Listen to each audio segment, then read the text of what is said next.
Double-digit thousands.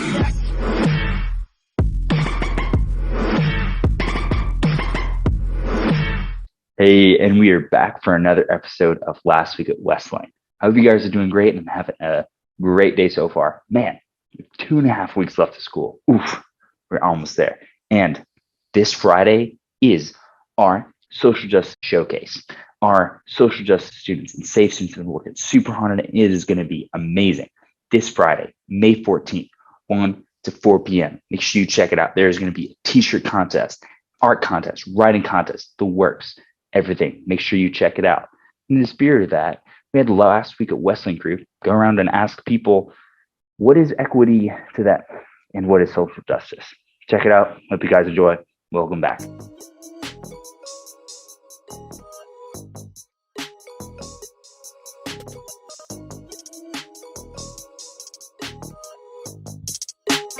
I'm here with Mr. Allen and Ms. McGee, and the question today is, what is equity to you?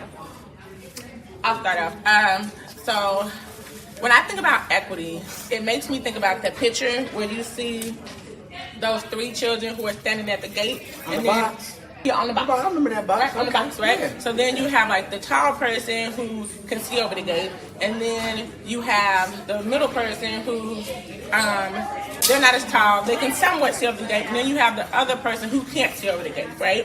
And so then they end up taking the fence away, and then everyone can see what's happening. So when I think about equity, it makes me think about the fact that everyone is at the same playing field, so then they can all have the same opportunities. Exactly. For me, equity is how you are able to accommodate all of our young people and our staff right where they're at. So even though we may have to stand on this box, no box, a bigger box, but it should make a difference because we're making our students feel like we're all in this thing together. We're just at different levels, and that's how we have to share our equity, or show what our equity is. I think since we have these 2 children that have come to join this, they should also be asked the question, like, what do you think equity is, Landon and Ashanti? I answered that question already. Landon already is. Yeah, but I'm saying it. To me, equity is making sure everybody gets the same thing, nobody's being left out, and everybody needs the resources they have. I would say they need, my bad, Landon. I would say what I said again, equal rights. Yeah, I like you hit them the same, giving them resources to get what they need for the accommodate for the same education. Yep. All right. So thank you You so guys have a much. great day. Hi, it's Amelia, Last Week at Westlane. I'm here with Maya, Landon, and Cameron. What is equity to you? I feel like equity is like everybody's equal. You give everybody the same love as you'd give another person. Yeah, I feel like equity, like everyone's equal. No one's better anyone. Everyone's equal. I feel that. My name's JoJo, and today I'm here with Tyran, Kendrick, Jay, Landon, and today I'm going to be asking all these 4 good people one serious question. What is social justice to y'all? racism. Racism. Racism and justification. I agree with these 3 gentlemen. Racism. That's what social justice is. You gotta make it better, you know. Yeah, I understand that. Cut the tape. That's my favorite. I'm here with Mr. Garrett, and our question is, what is equity? For me, I would say equity is giving everybody the things they need to succeed.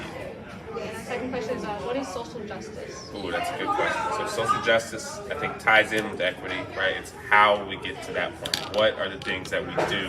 What actions do we take to give people what they need to succeed? I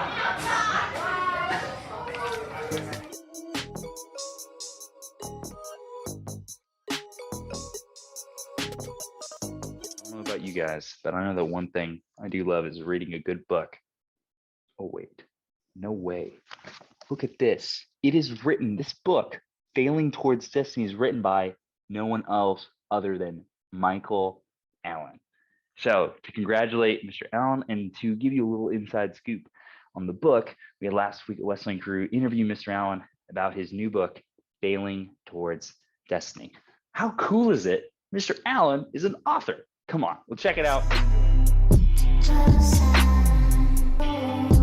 So I'm Coleman, and this is Mr. Allen. We all know who I am, who he is. But recently, Mr. Allen actually wrote and published a book, and there it is. It is called An Uncomfortable Move, Falling Towards Destiny. Failing towards destiny. Failing towards destiny. Failing.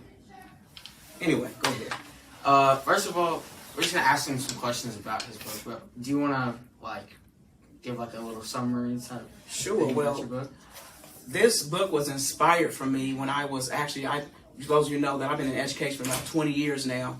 But over the years, I've mentored several young men out of all races, all cultures, and ethnic backgrounds. But I actually started writing this book back in 2017 when I started working part-time at the hospital.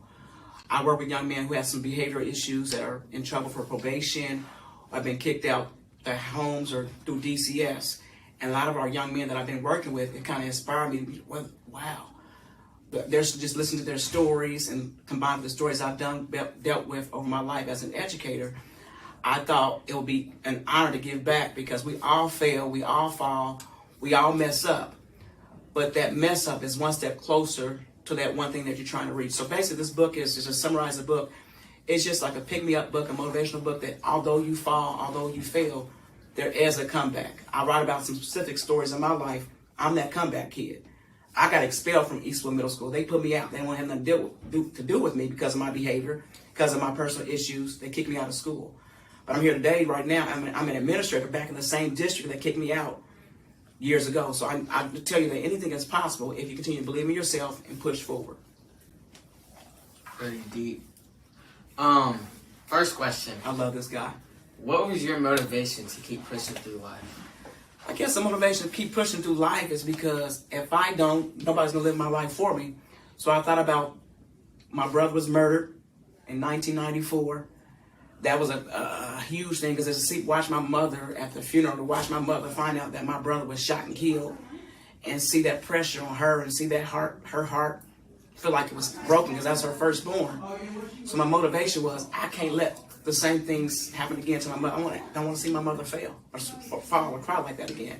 So the biggest motivation is to make my mother proud of me in spite of my mess ups.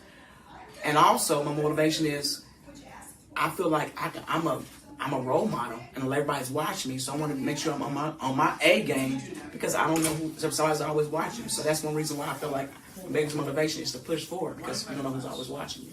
Right. How has Westlane played a role in your journey? Oh, this has been a huge pinnacle in my career. Not only my career and my personal life as well. I think I've actually learned a lot being a teacher here. I started off here as a substitute teacher working just teaching social studies. But because of my personality and my rapport I build with students on a regular basis, that swooped everybody in like fire.